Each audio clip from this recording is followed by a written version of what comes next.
एक दूर दराज माजी में एक छोटे से गांव में एक बच्चा रहता था जिसका नाम अली था। अली को शब के आसमान के सितारों और चांद से बहुत प्यार था। वो हर रात अपने घर के अहाते में बैठकर आसमान को देखा करता था और सोचा करता था कि काश मैं चांद के करीब जा सकूं और इससे दोस्ती कर सकूं। एक शाम जब अली ने आसमान को देखा तो उसने एक नई चमक देखी। वो चमक ज्यादा तेज होती गई और अचानक अली ने महसूस किया कि एक नरम रोशनी उसके करीब आ रही है। जब वो रोशनी बिल्कुल करीब आई तो उसने देखा कि ये चांद की एक छोटी सी किरण थी।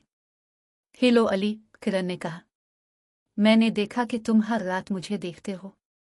क्या तुम मेरे साथ दोस्त बनना चाहोगे? अली हैरान था। वो चांद की किरण को देखकर खुशी से लपक उठा। बिल्कुल, मैं चांद के साथ दोस्ती करना बहुत चाहता हूँ। किरण मुस्कुराकर बोली, मैं तुम्हें चांद की दुनिया दिखाऊंगी, लेकिन ये वादा करो कि तुम हमेशा अच्छे और अमन दोस्त रहोगे। अली ने सर हिलाया और वादा किया। किरण ने इसे अपने साथ लेकर उड़ने लगी। वो दोनों आसमान के ऊपर चले गए, सितारों के दरमियान से गुजरे और आखिरकार चांद पर पहुंच गए। चांद की सतह नरम और चमकदार थी और वहां का मंजर बेहद खूबसूरत था। चांद ने अली से कहा, तुम्हारी मोहब्बत और ख्वाहिश ने मुझे मुतासिर किया है। अब से तुम्हारा हर शब्द का इंतजार मैं करूंगा। अली खुशी से लूट आया और उसके बाद वो हर रात आसमान को देखता और चांद को मुस्कुराता देखता।